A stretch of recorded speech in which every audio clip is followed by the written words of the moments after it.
this system looks. Now, Facebook has a lot of scams, all right, but if you follow Veteran Trash Talk, you know that we're not a scam, and information is power. All you have to do doesn't cost you anything.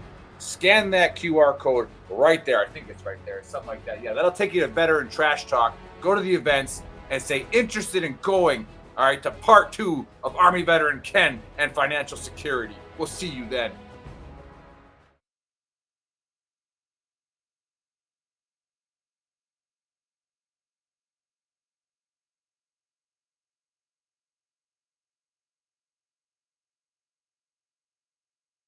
Hey, what's up, Trash Talkers? Listen, it's impossible to fight, okay, if you don't know what you're fighting for.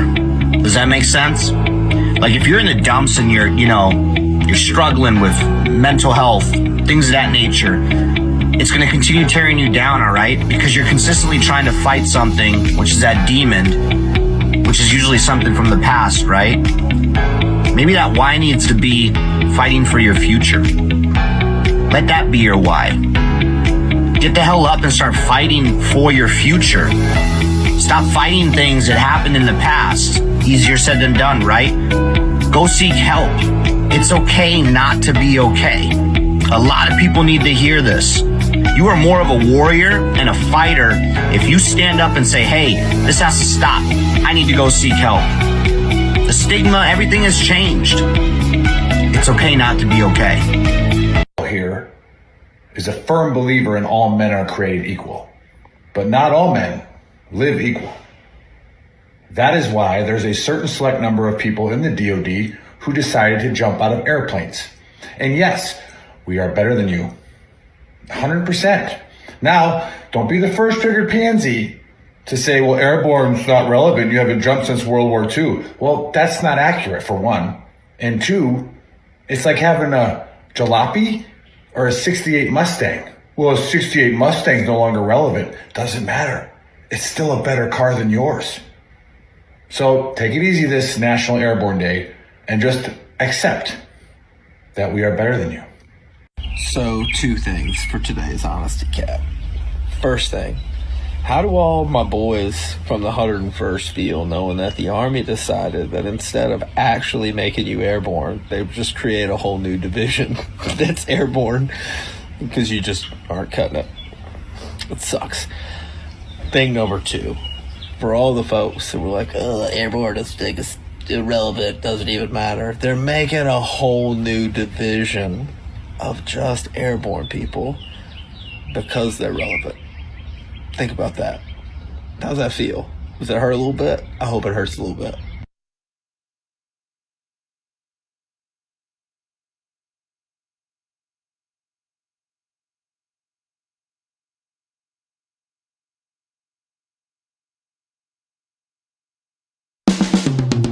This is the Veteran Trash Talk Hour, hosted by Nick, Dave, and Buddy. Real warriors making fun of other real warriors. Try to not get triggered.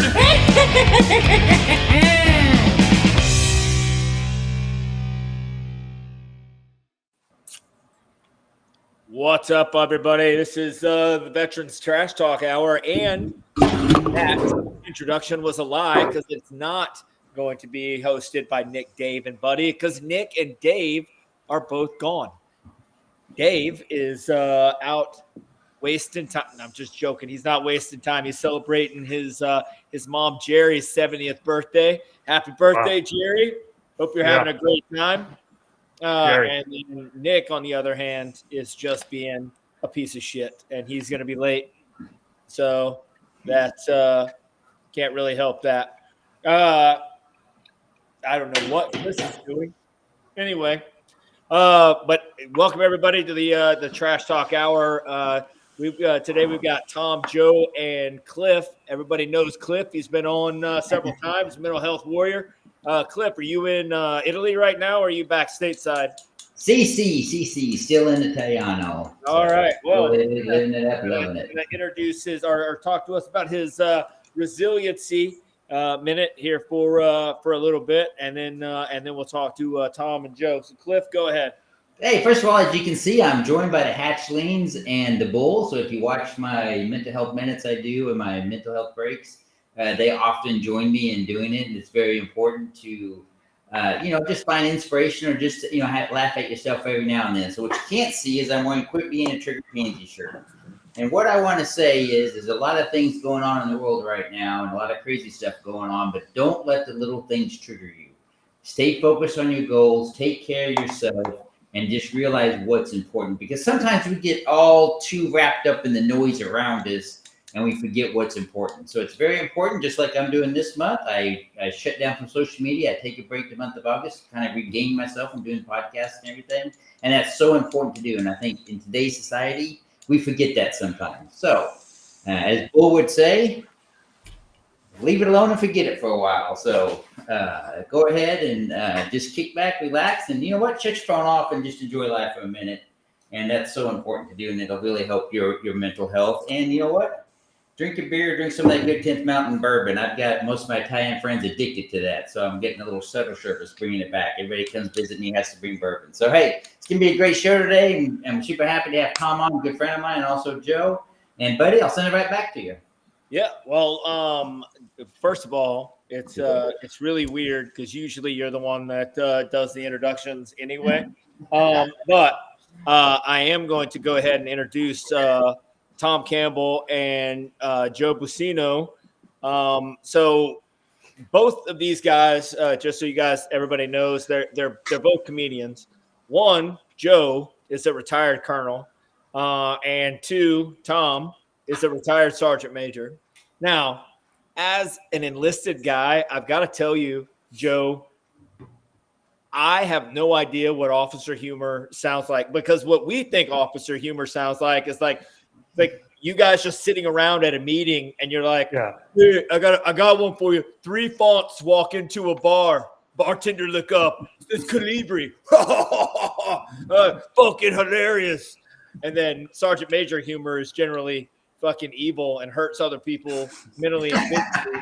So I would hate to see if both of you guys came together for like one show and it was just like, knock, knock, who's there? Times New Roman. Times New Roman who? Who the fuck wrote this memo in Times New Roman? Get the fuck out of here. Do fucking push-ups. Just knife hands and fucking font humor.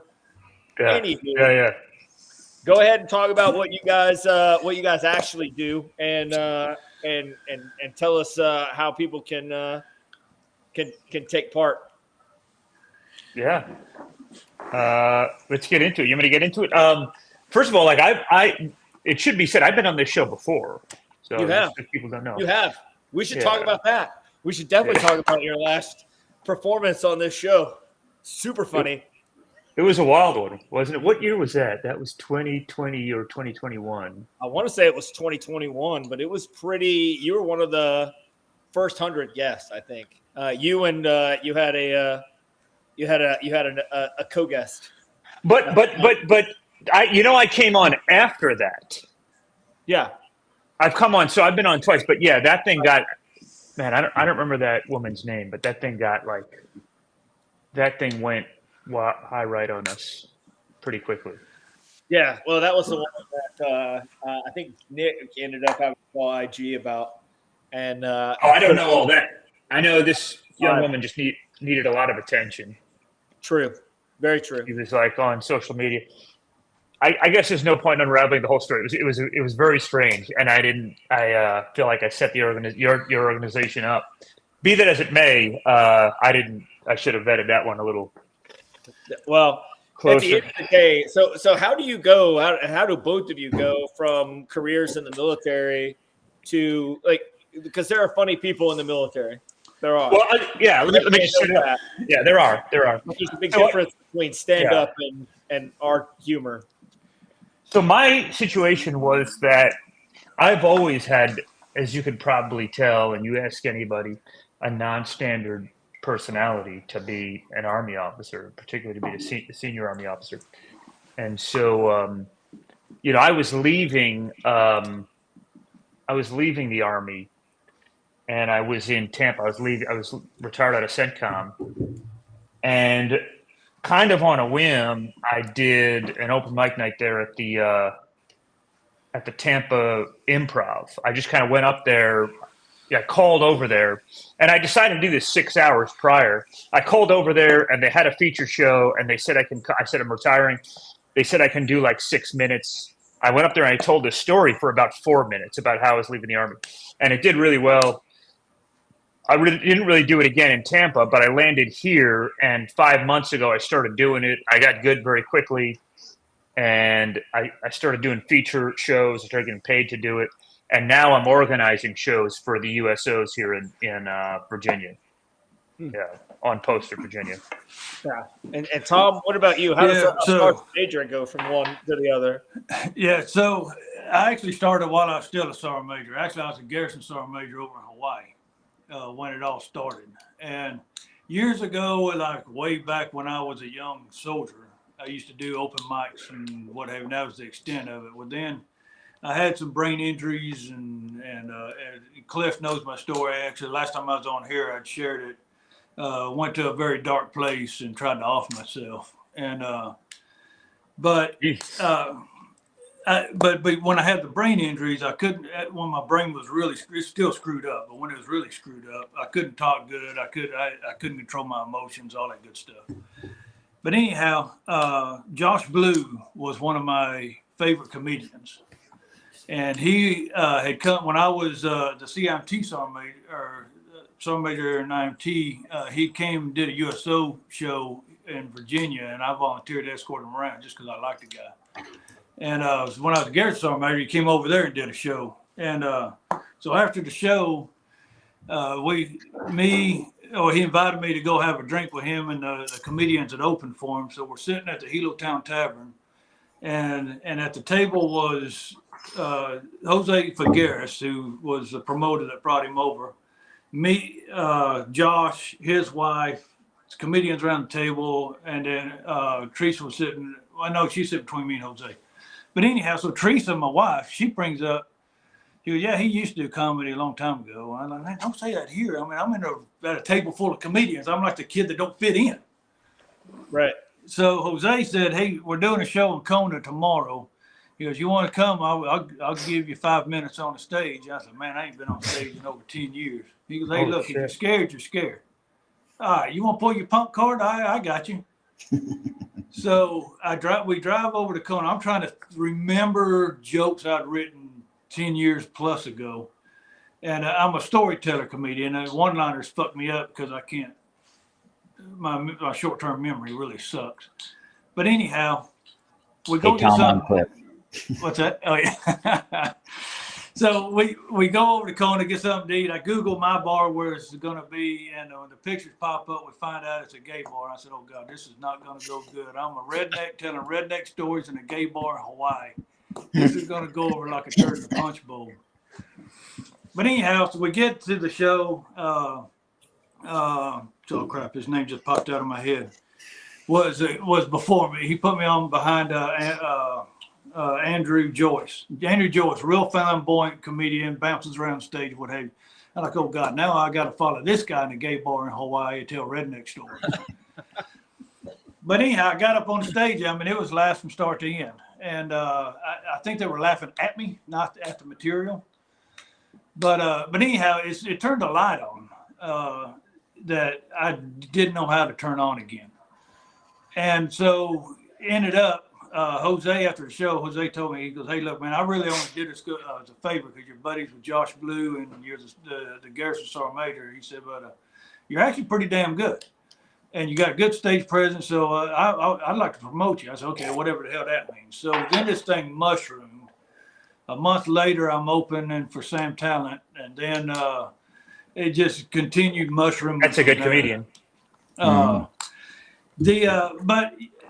I tell you, and Joe can probably say the same thing. Here's why I started doing comedy is because I went through a very dark place, tried to off myself and all that good stuff.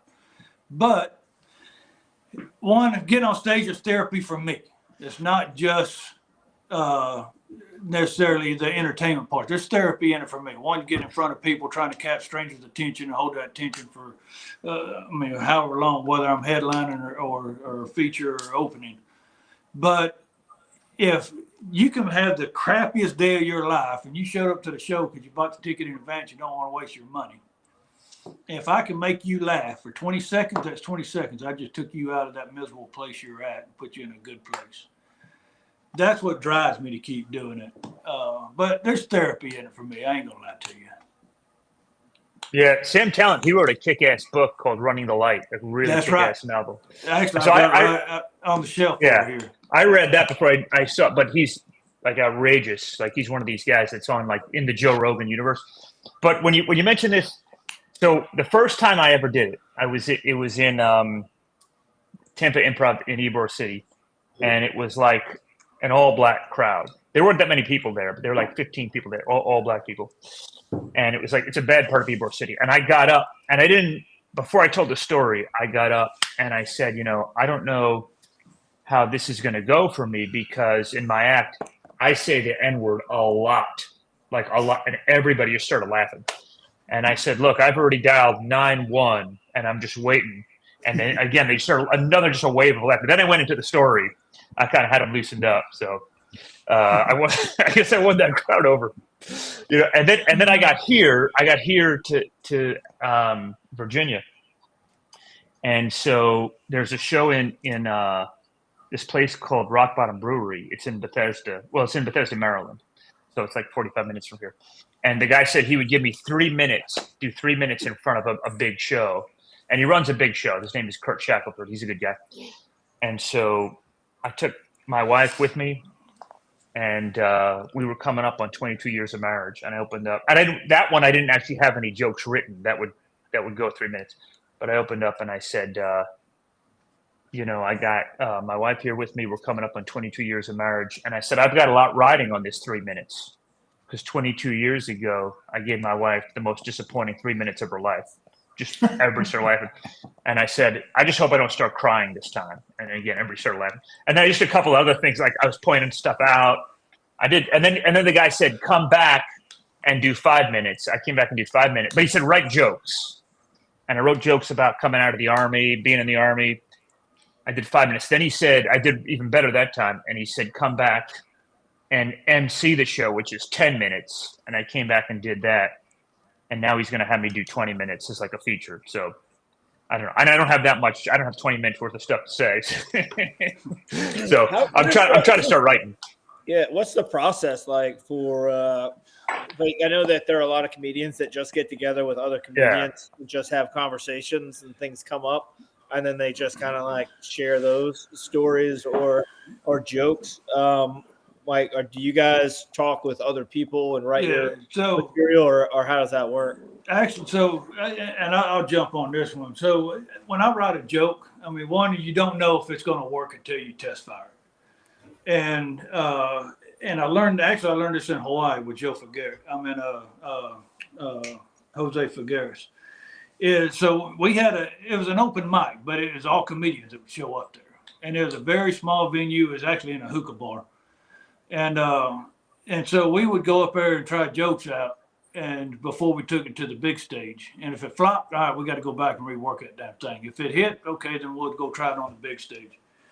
But the thing is with shows is you have to read your crowd, and especially when you do shows like a Friday. I'm in a Thursday through Saturday show, just for an example, and an early show versus late show. The crowds are uniquely different. And I'll give you an example. A Thursday night show are the people that has nothing to do in their life. Normally kind of the older crowd. The early show on Friday night is people that's out, kind of like the dates and the newlyweds and what have you. The late crowd Friday night are the drunks, and those are the toughest crowds. They're going to heckle and all that good stuff. Saturday early show is going to be kind of your people that's got your weekend outing people. That's where a lot of, if you're in a tourist type area. Saturday night is the toughest night you'll have in comedy. That's when everybody gets completely pissed drunk, and then you start getting heckled and all that good stuff. And everybody, once they get drunk, they become a comedian. They want to outdo you from the audience. How do you, especially given that you guys have a background in the military, how do you deal with a heckler without being like, without dealing with the heckler? You know what I mean? Yeah. I mean, Yeah.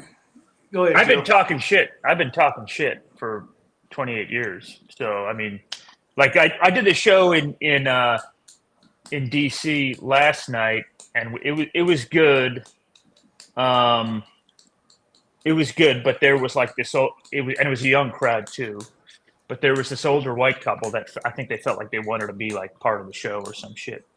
And so I was just talking shit right back at them. You know, they actually, I think they thought they were being helpful. Yeah. And I was just talking shit to them. I said, look, motherfucker, I don't need your fucking help. Look at all these people laughing. You want the fucking mic? You got some punchlines? And then everybody just started laughing at him. And then, you know, I just kind of I kind of go with it, man. I'm very quick with stuff like that. I don't get here in Virginia. You don't really get heckled a lot in the city.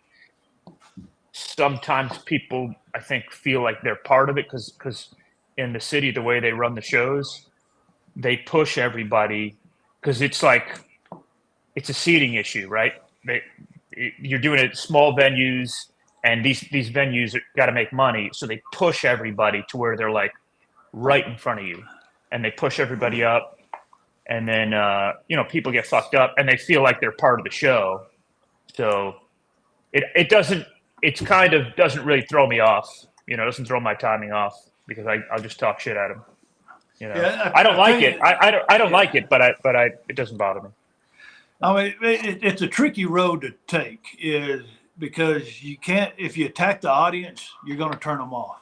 Mm-hmm. And I've seen comedians just completely flop on their ass because they didn't get the laughs they wanted, or somebody heckled them, and then they attack the audience, and then their whole set just goes south from there. Yeah. So it's a tricky road where you try to talk. I mean, as Joe said, you talk crap to them, but without belittling them.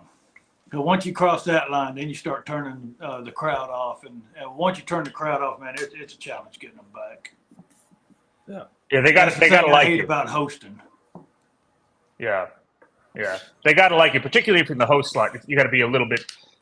This guy who was training me up said, if you're hosting, you got to be a little bit more bland because everybody's got to be on board with what you're doing. Because you're carrying that piece of the show. You're basically just showcasing the other comics you're bringing up. You kind of like the spine of the show. Do you find out though that when you're doing a show and if somebody's being too unruly, do the people that you know brought you in to do the show, do they step in at some point and kind of hush them down or talk to them? Or So and it's happened a few times where either the bouncers had to come in and pull them out, or if you're hosting a show, that means you got to get up and in between comedians. You got to introduce the next comedian. And if you have one that turned the audience off or one that got heckled really bad, as the host, you got to try to bring the audience back in. That is a freaking challenge. But I'll tell you though that unlike what you see when you watch a comedy show, you think a comedian just gets up there and just starts shooting off the hip and shit. That ain't what happens, man. Yeah. And people ask why do comedians charge so much to do a show? Well, I'll tell you why. So just an example, when I do show, if I'm booked for a show, about 2 weeks out, I'm going to put my set together. And I've got this database where I've got all my jokes are all timed, and I can start plugging jokes in and it automatically has a time up so I know when my allotted time is. And then when I get that list of jokes, now I got to arrange them so they feed into each other, or I have reach backs and what have you. So then you line all your jokes up, and then you got to and then I rehearse it.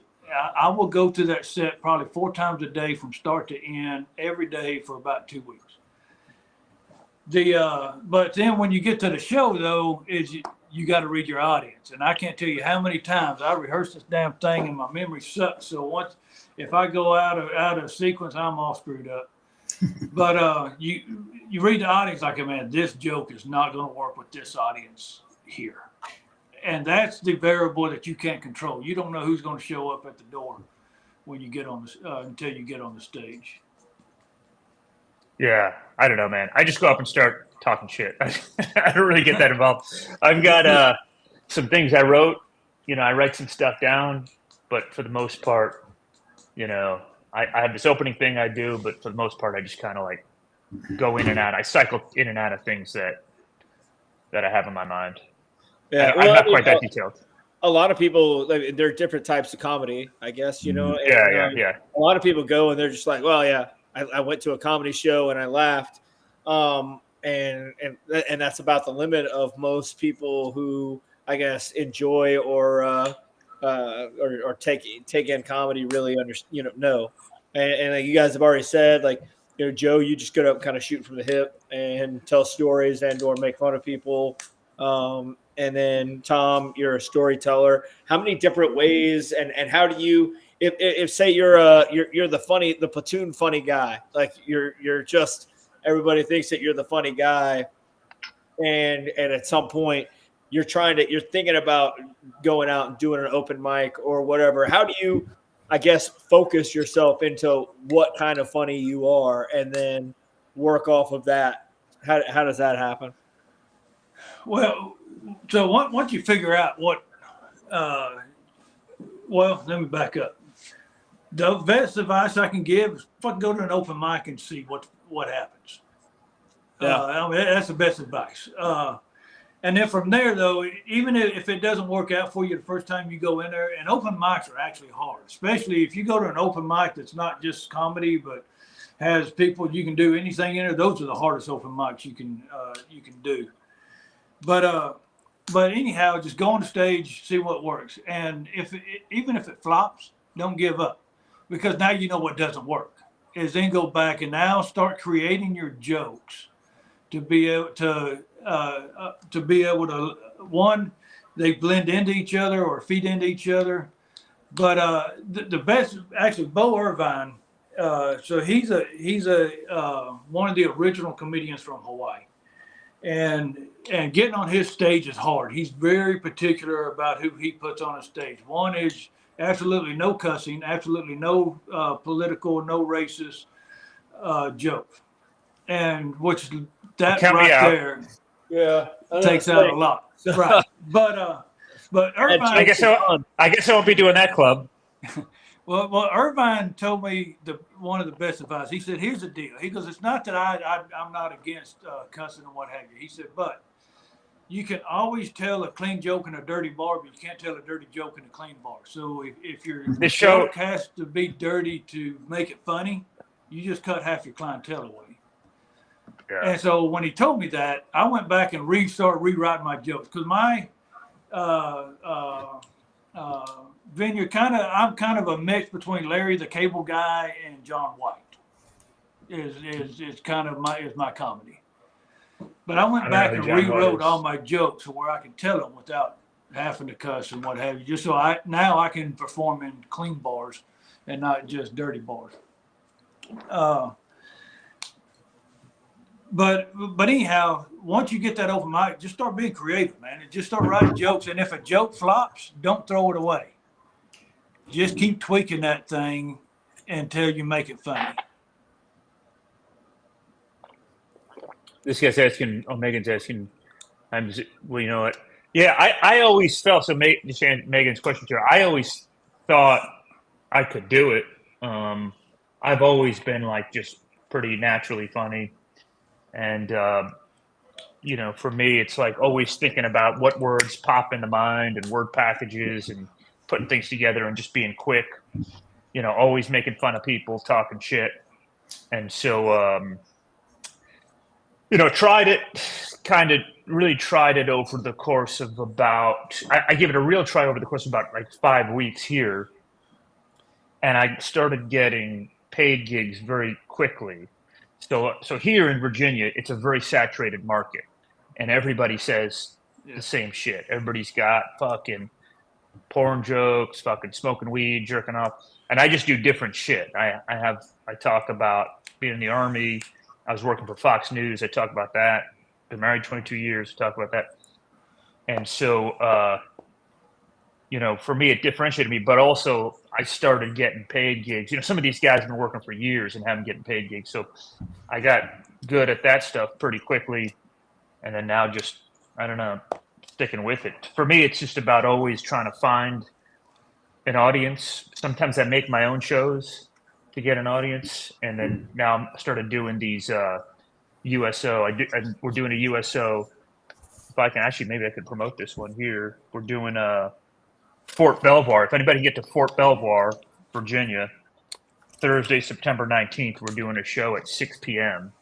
It's me and 4 other comics. We're all military veterans. One of them's actively serving in the Army Reserves, but Fort Belvoir on Thursday, September 19th, 6 p.m. Just show up. It's going to be a kick-ass show. Where at on Belvoir? It's at the USO building. Yeah. So at the USO building, they got a nice facility. We've done one there before, and we had about 80 people. I think this one will have more than that. Actually, I'm doing an LPD at Belvoir Tuesday in the same building. Yeah. Oh, nice. Okay. I mean, one thing, just to add to what Joe just said, and I'm right there with him, everything that he said. And to add to that is, one thing that he said is be unique. Be unique and be yourself. That's the other part, and freaking have fun with it too. But he's right. Most of the comedians you see out there, and like when I do a show, I'm pretty particular about who I bring onto the stage, and to the point that I'll interview them to make sure that they're not going to go up there. And I got burned by a guy. I mean, everybody swore this guy was funny. I said, all right, well, his friends said he was funny. Put the dude on stage. This dude spent 10 minutes talking about eating ass. And how many ways can you eat ass? But he had turned that audience completely off. Pretty much one, I think, right? That's what I thought. There's actually 3 ways to eat ass. Well, you have to clarify what ass is he eating? North, south, east, west, and then Yeah. Okay. The poker method. I think. Okay.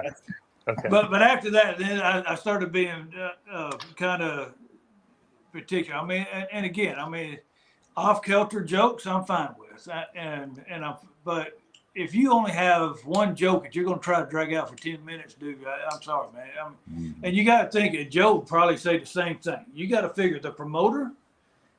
That's their one. There's 2 things. One is it's a job, but the other part is a reputation. Yeah. And once you start going into venues and you start bringing in comedians that suck, your reputation comes. Then you should get to the point where you can't find venues to put shows out in. And that's one thing I think young comedians, it's hard for them to understand is, well, why didn't you put me on stage? Well, because you suck. Yeah. I mean, go out to the open mics, keep working your stuff, and improve, and maybe one day I'll put you on stage. But until that point, dude, you suck. I ain't putting you on the damn stage. Hey, on Facebook, Big Earl says you guys are looking good. But Samantha puts out there, she goes, do you guys ever go to the VA hospital in Richmond, Virginia? I've not. That's got to be a rough crowd. Yeah. Actually, those, they're not, man. Actually, they're not. So I haven't performed in the Richmond VA. I've been to the Richmond VA and I've shook hands and kissed babies and all that good stuff. But I have performed in VAs. I'm gonna tell you what, actually, that is a really good crowd, man. I've never had a bad experience in the VA. What do you guys do? They do like you do actual shows there, or yeah? I guess when you say go do shit for the VA, I'm thinking you just walk into the main like look at this dude over here. Look at that dude over there looking ass. Yeah. Let me tell you about the 3 ways they're already eat ass. Yeah. Over here. I mean, I made up a new way. The best crowds, and I bet you're going to say the same thing, Joe. I would tell you the best shows I've ever done was in front of military crowds, and in particular when I did the USO tour around the Pacific, dude. I did not have a bad show one time. How does that translate though from like the military humor and what civilians are kind of okay with are a lot of times two very separate things. Like, so how does that translate for you guys when you're, there's a big difference between like we used to make fun of people that got their legs blown off and within a couple weeks we'd be hanging out with them and talking shit about how they didn't have a leg, or like what, for instance, when I got when I was getting divorced, the day after I found out I was getting divorced, one of my guys was making fun of me for getting divorced, and we were dying laughing about it. That probably doesn't translate very well to like the civilian world, where people are a little bit more less. They don't have as they're a little bit more triggered. Is that what you're saying, buddy? Yeah. Well, it goes back to, I mean, you got to read your audience, man. I mean, military audiences, you can get away with that stuff. You try to take that to the Funny Bone in Richmond, shit ain't gonna fly. Yeah. So I guess, I mean, how is it that you, I guess, figure out how to temper your comedy to one audience or another, especially when you kind of grew up in the military, telling, joking around with people in the military? Yeah. For me, I don't know, man. What works, provided you're not using like specific things that only people in the Army would know, which I don't really do that. Things that work are things that work. Things that connect in the mind and things that are funny are going to be funny. I've never really thought about it in the sense that things work with certain crowds and not with others. I did, the USO shows we did, the 3 USO shows that I did were really good, but I've done well with that stuff, wherever I go, so, I had one gig. This was this past week. I had a strange gig, but the night before this, so Tuesday night, another comic asked me, said, Wednesday, can you come do 20 minutes? It's a paid gig, do 20 minutes in front of me. He said, it's for a fundraiser for a Republican who's running for a state Senate seat. And I didn't even look this guy up or anything. I just showed up. And it turns out it's in a Vietnamese restaurant. And they only, and it got very strange. They only rented half of the restaurant. So there's a half of a restaurant that has no idea like that there's a comedy show going. that we're in one half, and then that half of the restaurant had this like reality TV about fishing. I didn't know what was going on with that. There's like some reality TV show that was on these big screen TVs that were like as big as the stage. So you're competing with that, and then the Vietnamese restaurant didn't turn their Vietnamese music off. There was a little kid there. There were like very old people, and then there were also young people. And so, I was trying to talk shit to the extent I could. Like the old people, there was a very old guy who was like, he was laughing at everything he said, but he was like publicly trying to add tags onto my jokes. And I was like, hey, man, shut the fuck up. I don't need your fucking help. I'm fucking killing with this crowd over here. I'm fighting my way through this crowd. Like this guy over here doesn't even know he's at a fucking comedy show. He's eating this Vietnamese Vietnamese restaurant with his wife. He's watching a reality TV show. Why don't you shut the fuck? Anyway, it turned out that's the guy who's running for Senate. So the whole thing became like versus. But I landed it. But it was like, it was incredibly hard. And then I brought the guy on. The guy who I brought on, he's a Iranian guy, Ramin Mustafavi, and he just did, he's been doing it for like 20, 30 years. He just did like crowd work. He just made it its own thing. Like he didn't tell jokes. He was just talking to the people. But it was probably the weirdest thing I've done. But it was a good experience, and maybe I don't know. You learn from that. Learn how to deal with those situations. And in the end, I turned the people around, and even the people who weren't there to see the show, they were just eating there. So it was cool. There was a little kid there. I apologized to this little 6-year-old kid for cursing in front of him. I didn't see him. You know, I made him give me a thumbs up. I apologized to his mom. So, and then I made the restaurant owner apologize to his mom. I got heckled cool. by a dog one time. Yeah. Which, I mean, outdoor venues are hard to do because there's so much distraction. Actually, just what Joe's just talked about. And I can't imagine, man. It was wild, man. Yeah. So this is an outdoor venue. People are, I mean, by the time I got on stage, everybody's completely drunk. This dude had this freaking dog sitting in the front row. And every time I would talk, this fucking dog would start barking at me. I said, man, all right, now I'm probably the only comedian in the history that got heckled by a freaking dog. What did you end up having to do about the dog? Like, well, so it's funny. Down. So after the show, it was an open mic. And I was invited to come make an appearance at this open mic.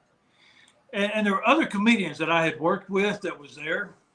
And when I came off the stage, I told Teresa, I said, let's get in the fucking truck. We're going home. She goes, well, don't you want to wait to see Brian Rupp and Tony Rodner was going to go up? And I said, now fuck Tony and damn Brian. My God, I'm getting in the truck and go. I said, because I'm fixing to punch that dude in the throat. I'm going to kill that fucking dog, and I'm going to kick that dude in his freaking junk if I don't get out of here right now. But there's nothing I can do about it. What the hell am I going to say to the damn thing? That's how do you deal with that when people find out that you're a comedian? Because if people find out that you're a comedian, inevitably, I feel like their first thing is, oh, you're a comedian. Tell me a joke or say something funny. And then you're not allowed to ever be anything other than humorous about any situation that's going on. So how do you deal with that? I shut that down immediately, and I won't do it because I'll ask them, what do you do for a living? An example actually happened today out at the deer camp today.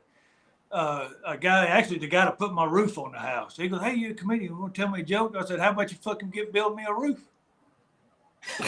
Right now. Yeah. You want a joke? Come to the show, damn it. Mm-hmm. Yeah. Hey, is there a way I can show something on my screen or no? You'd have to ask Chris. Chris, come on. Share screen. Oh, I got a share screen thing. Might not want to do that. I don't know what's going to I don't know. I don't know. What have you been doing on your screen? That's okay. That's always that's Russian roulette. No ass licking coming up on the screen. Pop on, and there's a. Well, now I know. You got one of Tom's buddies' ass eating tutorials on there. But I'm just now learning that there's 3 ways to do it. So yeah, well, I know. I expand my horizons until now. God damn it! Now I gotta go research this shit. It's all directional. If these guys are talking about, I'm trying to promote a show here, man. These guys are talking about Tim Welts is lying about National Guard service. Well, I'll talk about it. You want me to talk about it? What? Tim Waltz is National Guard. You mean the fact that you can wear an SF hat and that makes you an SF guy? I had to do a whole lot of garbage to have to wear one of those hats. But anyway. Hey, can I promote something here? You should be able to just share your screen or share it. Yeah. Okay, hold on. Trying to get it shared. You guys are right because, of course, I don't do comedy shows. I do speaking events and, speak about mental health. But it's so important to read your audience and read them very quickly because, that tells you a lot, whether they're interested in what you're saying, whether the jokes you're talking about, and then what kind of interactions you're going to have with them after the show. Now, obviously, mine's completely different than your guys's. But it is very important because you do want people who are giving their time and money for whatever they're going to see, to be entertained by it, to enjoy it, and to get something out of it. And it's so important. And you do have to put a lot of time in working your craft. I just don't get up and go do, speaking events and talk and things like that because, it's something that, obviously you want appreciative they want to have you there and you want to work hard and make your craft as good as possible. And I think sometimes a lot of people, just like you said earlier on, Tom, why do comedians charge so much? Because they don't realize the work that goes into it. They don't realize, all the time that you did so much trying to build yourself up to get to that point. And it is a lot of sacrifice and a lot of hard work. And I remember we went to car show in Virginia, Tom, and you were sitting there telling me the process that you go through to do a show and how you do your jokes, and you kind of talked about that a little bit, but I was shocked by that. I had no idea that you put that much work into it. And as somebody who, I've done speaking events for 3,000 people in venues, and it's, it's a lot. And I'm thinking, man, although my preparation is different, but I was shocked, Tom, about, how you had your database of jokes, and you would go try new jokes and see how audience reacted, and then you would try them again. I'm sure, Joe, you do the same thing. Yeah. Just trying to figure out what works and what doesn't work. That's hard. It's not easy. It's hard. Yeah. It is. But though, Cliff, it's very serious because I do. Other than comedy, I also do speaking engagements as well. It's very similar. So what you do with the prep for you, outside of having to line up jokes, because you've got a story. And same with me when I do my speaking engagements. I tell my story and then I share what I learned out of it. But again, the audience is going to play a key. Is it an audience full of leaders? Is it an audience full of workers? Is it? Like when I'm at Belvoir next week, it's the transition unit, the Warrior, whatever they call it now. They changed the name, but the Warrior Transition Unit there. Yeah, you never know what they're transitioning to now. Well, yeah, that's true. Right.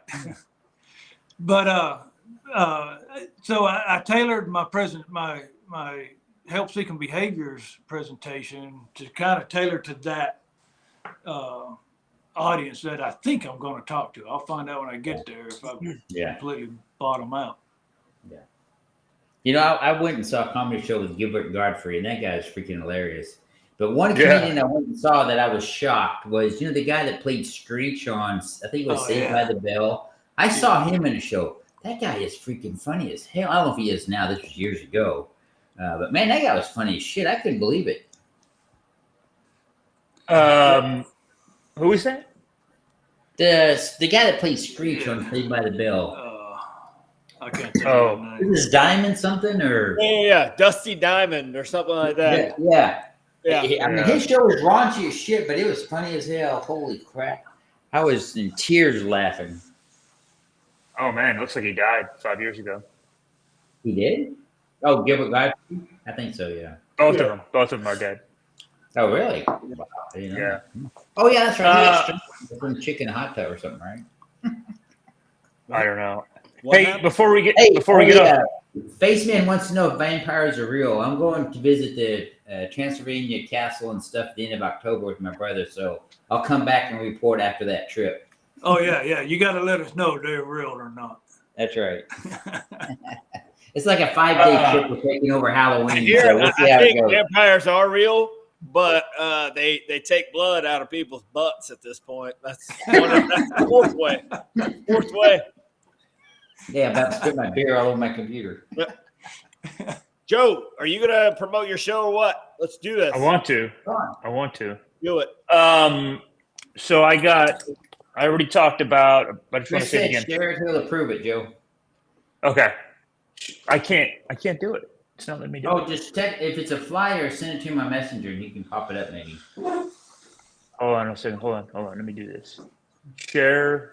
Unable to share screen. Damn it. Hey, there you go. There's Big Earl, Big Pansy. What? How can I send it to you? AAR. Where the hell did this guy come from? I'm here to do the AAR. What happened?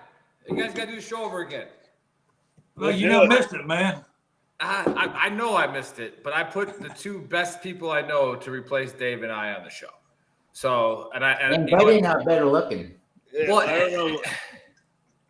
What in the fuck does that even say? Samara Hot Yoga. Nice. I like it. Yeah. So okay, who should I send this flyer to? Anybody? Chris. Oh, we don't have the flyer for the show? Chris, you have it. It's on the event. No, you don't have it. What email should I send it to? Send it to Big Earl at VeteranTrashTalk.com. And then I'll forward it to Chris. So, this is why I came on. Instead of blowing off Chris is still on there. I've been doing some important stuff today. All right. Like what? What have you been doing? And why do you have? Are those transitions lenses? They Wait, are. what They are are. you They are. They are. They are. That is the So- oldest shit I've ever seen you do. Well, right. Because when you get to a certain age, and the sunlight starts to bother you, and you need prescription, you just knock out 2 birds with 1 stone. Like, what are we doing here? You know what? You just make your eyes lazy. Work them out. And they're Oakley's, like their brand name, homie. That's like Oakley sunglasses. I mean, I got it. I got it. Think, didn't it say made in Japan underneath Oakley? The only other there are people I know that wear transitions lenses. None of them are cool. They're not. Single one of them. Oh yeah, right. Well, maybe I'm bringing it back. It was never cool. I had transitions lenses when I was in the 7th When or you were 8th grade. transitioning.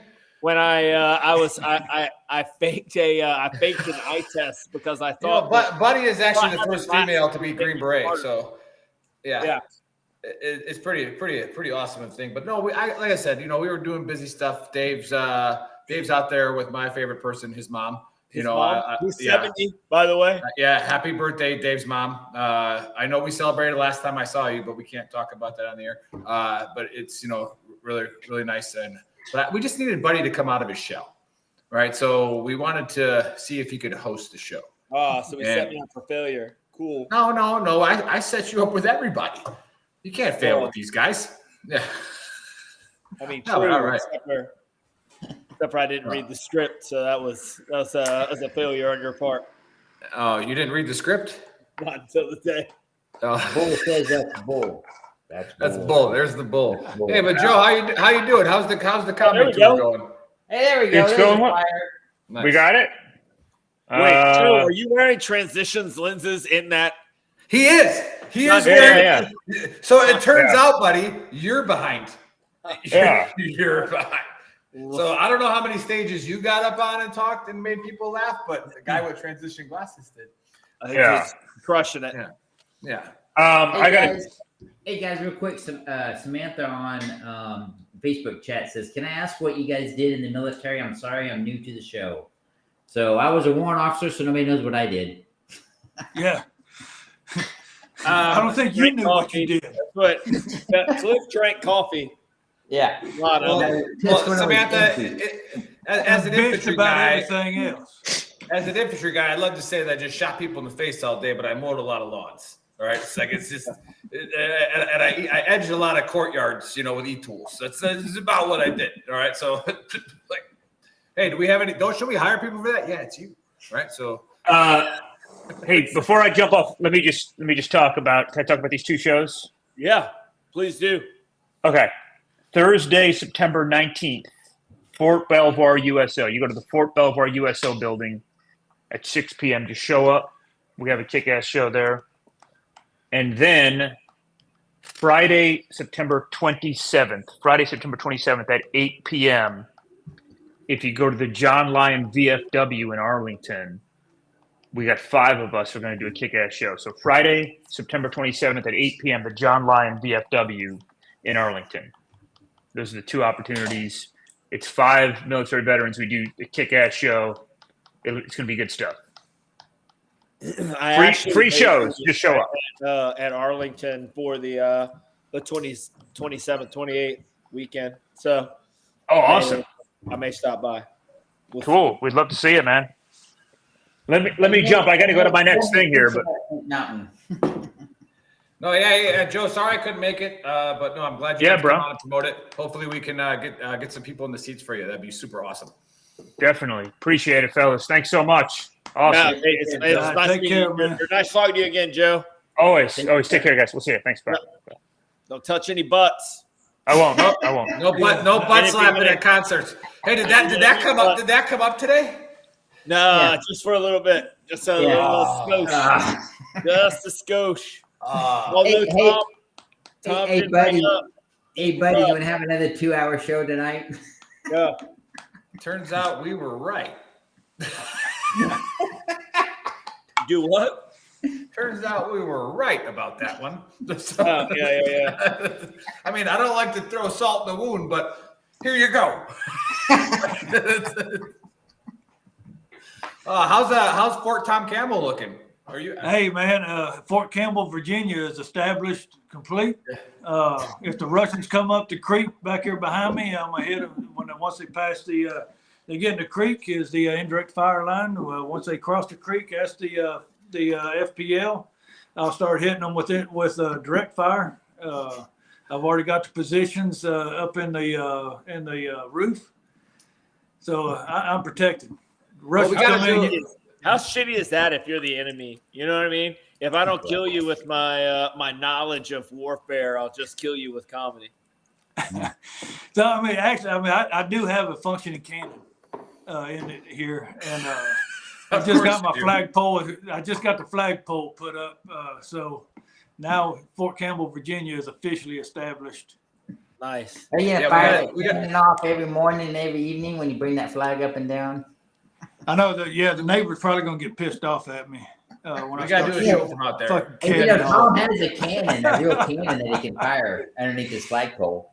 The ammo point's right here in this room next to me is my ASP, and the armory is over here on the other side. Is the armory where I've got probably an armory worth of fucking weapons in it, but.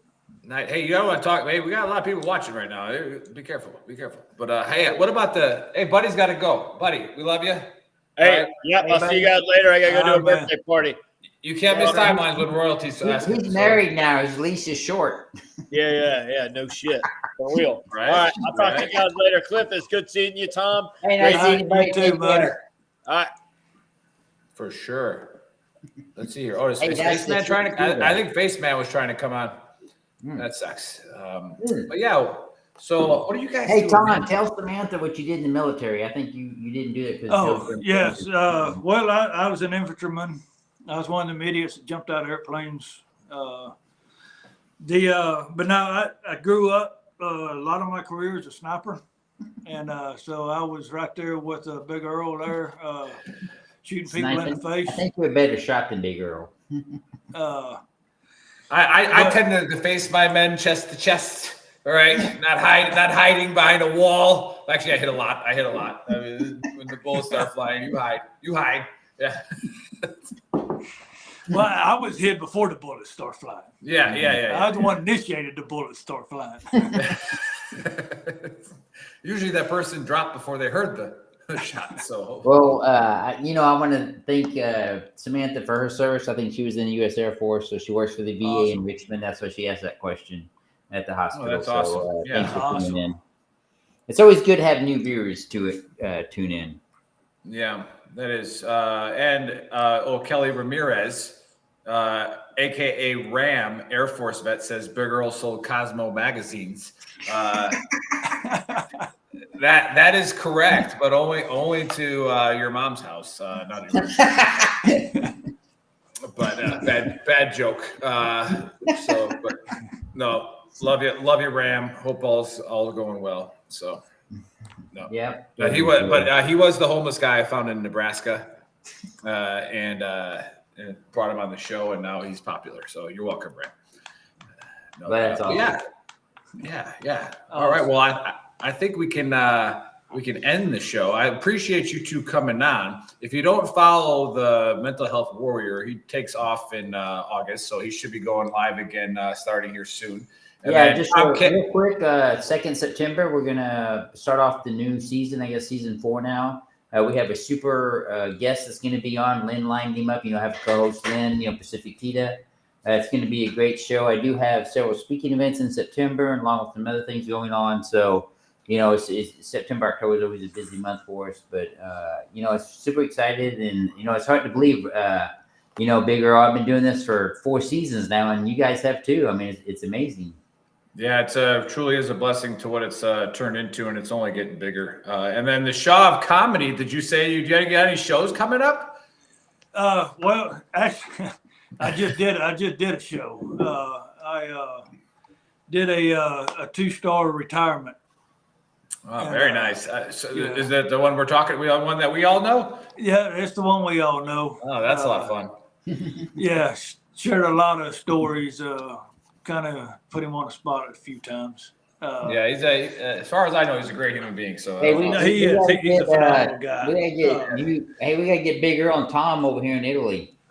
Yeah, Hey, sure. The restaurant. But no, I got a. I don't have. Live. I don't have a show coming up, but Tuesday I'm doing an LPD and my health seeking behaviors LPD there in Fort Belvoir. Okay, nice. Yeah. Tuesday. Did you find out what those were? The actual health seeking behaviors, or that was the harmful behaviors or the foundation skills? Well, no. So you're talking about the life skills, so we're still trying to figure out what that is. I'll tell you, life skill. Visit Italy. They'll make putting your shoes on. All right. I know, man. That was so. I mean, when we got tasked with building, those that are watching, you know, I under where I work at, under my umbrella is the basic training. So basically, all the training from the recruiter first year was assignment. But anyhow, so when we got tasked with we got to start training life skills. I said, well, what are life skills? Are we teaching them how to wash and tie their shoe and wipe their butt? Like, what are life skills? Hey, real quick, I just want to let everybody know that I've reduced the price of my book, my website, The Mental Health Warrior, to $19.99 plus shipping and handling. If you order it through my website at cliffordbauman.com, I will autograph it and send it out to you. So I did lower it for a special price. And it'll stay there through the month of September at that price. So it is a great book too. So I've never really enjoyed reading, right? Like I don't like to read. I understand the importance of it. Right. That's the only real way. It's one of the only real ways to actually learn some things. Right. But no, it's a solid read and it keeps your attention and it gets down to the point. And you can see the personal letter that Big Earl wrote in the book. You can tell, you know that he knows how to write. And it nails it right on the head of what we're doing here at Veteran Trash Talk. You know, you should never be alone, especially with social media as a veteran. So just don't be alone. All right. We're all here. Again, I might not have the answer, but I might know somebody that does. And so, but if you don't throw the demon out there, nobody knows you have the demon. We all know you have it, but we don't know which one it is. Well, all right, Tom, yeah, go ahead. No, I was just going to say that, nobody should suffer in silence nowadays. Tom and I can contest to that. We've both been down that road, and there's no reason to. With Veterans Trash Talk and social media out there, there's no reason to do that. And please, if you're that person and you're in a bad way, I'm sitting in a dark room now. If I shut my lights off, I'd be in a dark room. And if you're having that drink and you're having those thoughts, get the fuck up and leave that room. Set that down and leave that room, because I know where those thoughts run. I know where they lead. And had my brother not found me, as you guys know my story, I wouldn't be sitting here. And if Tom wouldn't have got that phone call from his wife, he wouldn't be sitting here either. And so nobody should go down that road. And it's just something that we have to continue to fight and think about, and always know that we are our brothers and sisters keepers. Summer's a rough time. School's starting now. It's a stressful time for everybody. So let's just look out for each other. It doesn't take 2 seconds to text somebody or call somebody and just ask how they're doing. It's that simple. Yeah. For sure. Hey, an idle mind's a devil's playground. When you start going down that road, man, get up and do something and occupy that mind. Right. That's all great wisdom from you two. And again, did we do a shirt? Was it the Quit Being a Triggered Pansy one? What did we highlight today? Did we even? I had a quick quiz pansy shirt on. That was my intro with my mental health minute about people not being triggered. I will tell you that. Come on, there you go. Yeah, that's my favorite one, actually. I wear that at the airport now all the time. Here in Italy, they love this shirt. I have to explain it to them, but once I explain it to them, they're like, "You need to get that made in Italian. You need to have it say this in Italian." Yeah, well, you know the people. You just gotta text us. We can do it. I like where this has gone, where we're going. We're pretty sure we just picked up a new sponsor, so that's going to help us promote some more veteran-owned businesses. Awesome. And again, guys, everything that you buy from us, it pretty much goes right back into the system, and we're promoting. Yeah, we're promoting everybody. Like Joe's on the show. If we have a sponsor or we sell a lot of T-shirts, right, then we boost out that show ad for $500, right, and now it reaches 50,000 people to 100,000 people, right? So help us boost, veteran-owned companies. And it takes a lot of work. Chris in the background. We all got families. Like I had to do something, ran back here, got here, and I wasn't really hanging out with the family. I'll be honest. I was doing a little bit of the. Thanks for watching from the Philippines. Yeah, Hey, so, you know, much and more help. and you have an Emmy Award winner now on your show. Oh, yes, we do. Yes, we do. However, you don't. Do you have an IMDb profile? I don't know. Face Man. I do. I do. Do you? Oh, I okay. do. All right. I have All one. right. I Yeah. do. Yeah. I do. All right. You All can right. check Well, me out on there. Yeah, I'm gonna look you up. We got to get Tom one for sure. And then we'll be all good. I'm legit, brother. Yeah. Tim Morris says exactly. I work around the other house. And I put these on their screen because not everybody's watching on the same platform. And speaking of that, go to our YouTube channel, subscribe to us. We're shadow banned on there. YouTube only likes people who watch Dragon Ball Z and then old timers showing you how to take something out with a wrench. But we have some people on YouTube, so go out there and follow us. A lot of fun. All righty then. I think that's it, guys. Go to shop.VeteranTrashTalk.com. Go get the Quit Being a Triggered Pansy shirt. I wear it as a reminder to myself. Yeah, me too. And then when I get to explain it to people, I say, hey, this isn't political. This is, hey, calm down. I wear it when I do speaking events, and it's amazing the response I get from people. And I was like, well, if my T-shirt bothered you, then you're in the right place right now, because what I'm going to talk about is going to help you. Correct. It's words on a shirt. Yeah. Well, all right, guys. We'll see you next Friday for our UFC show, and then let me look at who's the guest. It's a Labor Day weekend. We will not have one. So, enjoy Labor Day weekend coming up, and it'll be awesome. Simon G. Been to war. Too late for that question, but yes, we have. See you later.